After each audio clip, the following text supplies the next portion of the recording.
Hi everybody, look who I found! It's Paddington! And Paddington's here to share a very special story with you. It's all about him in the garden. Now, after you've heard this story, what I'd like you to do is to watch the next video in the Project Hope series, because there's a special challenge that Mrs. Colstow is going to set for you based on the ideas from this book.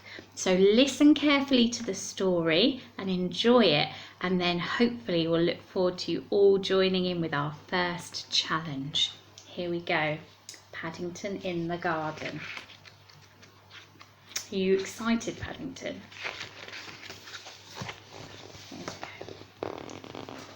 One morning, Paddington went out into the garden and began making a list of all the nice things he could think about being a bear and living with the Browns. He had a room of his own and a warm bed to sleep in, and he had marmalade for breakfast every morning. In darkest Peru, he'd only been allowed that on Sundays.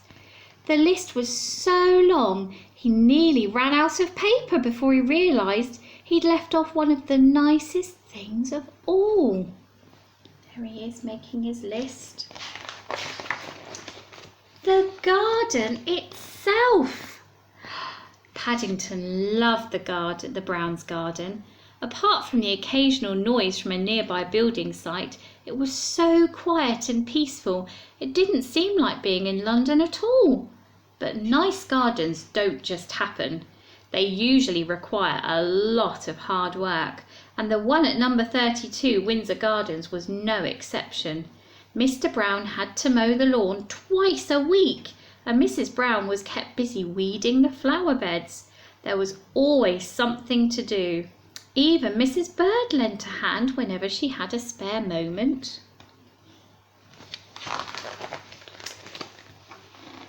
It was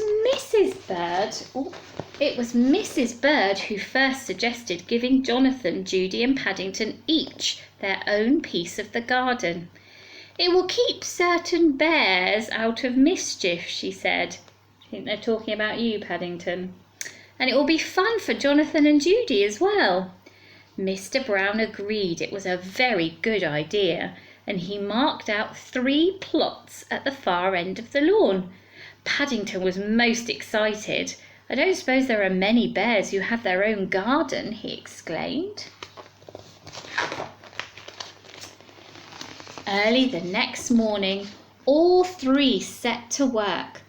Judy decided to make a flower bed, and Jonathan had his eye on some old paving stones. Paddington didn't know what to do. In the past, he had often found that gardening was much harder than it looked, especially when you only had paws. In the end, armed with a jar of Mrs. Bird's homemade marmalade, he borrowed Mr. Brown's wheelbarrow and set off to look for ideas. There they are, all looking after their garden. His first stop was a stall in the market where he bought a book called How to Plan Your Garden by Lionel Trugg. It came complete with a large packet of assorted seeds, and if the picture on the front cover was anything to go by, it was no wonder Mr. Trugg looked happy, for he seemed to be doing most of his planning while lying in a hammock. By the end of the book, without lifting a finger, he was surrounded by blooms. Paddington decided it was a very good value indeed, especially when the owner of the stall gave him 2 pence change. Bargain, Paddington. Mr. Trugg's book was full of useful tips and hints. The first one suggested that before starting work, it was a good idea to close your eyes and try and picture what the garden would look like when it was finished. Having walked into a lamppost by mistake, Paddington decided to read another page or 2, and there he found a much better idea. Mr. Trugg advised standing back and looking at the site from a safe distance, preferably somewhere high up. There's Paddington reading the book and then walking into a lamppost by mistake. He knew just the spot.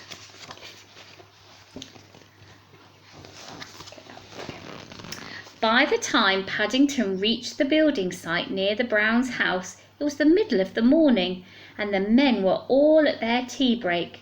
Placing his jar of marmalade on a wooden platform for safekeeping, he sat on a pile of bricks for a rest while he considered the matter.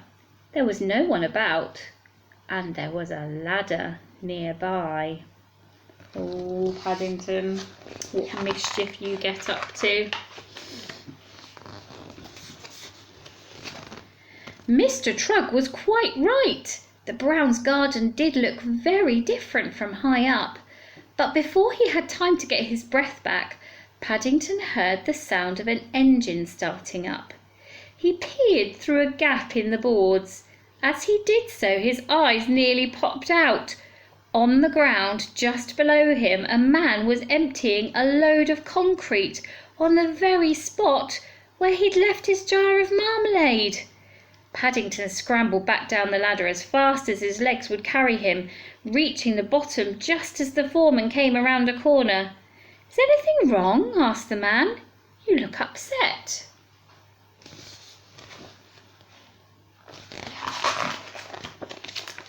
"My jar's been buried!" exclaimed Paddington loudly, pointing to the pile of concrete.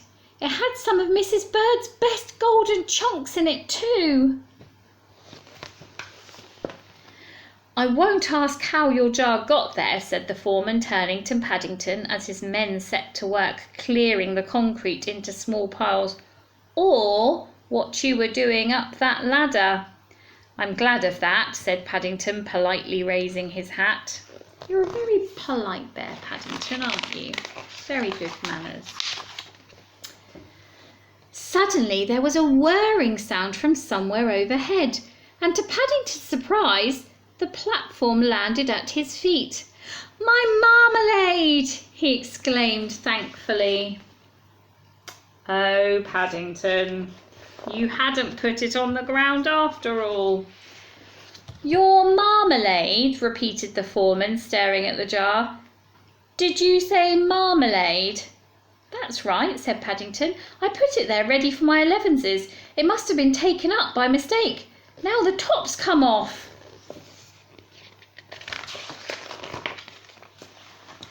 It was the foreman's turn to look as though he could hardly believe his eyes. "That special quick-drying cement," he wailed, "is probably rock hard already, ruined by a bear's marmalade. No one will give me twopence for it now." "I will," said Paddington eagerly. "I've had an idea."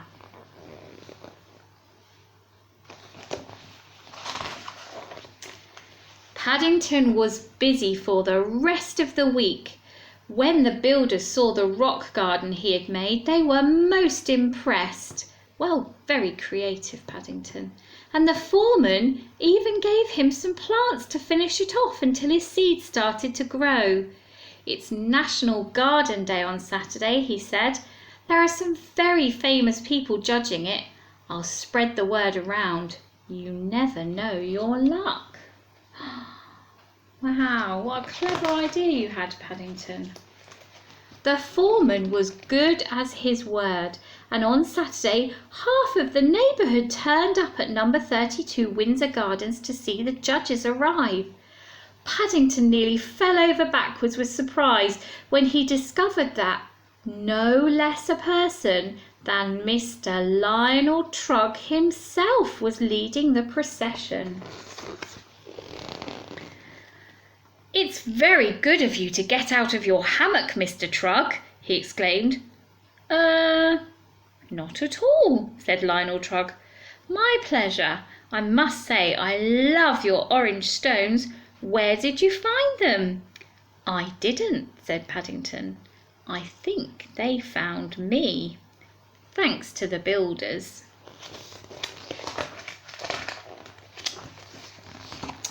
"Congratulations, Paddington," said Mr. Trugg as he handed him a gold star. "It's good to see a young bear taking up gardening. I hope you will be the first of many." "Who would have believed it?" said Mr. Brown, as the last of the crowd departed. "You must write and tell Aunt Lucy all about it," said Mrs. Bird. "They'll be very excited in the Home for Retired Bears when they hear the news." Paddington thought that was a very good idea, but he had something to do first.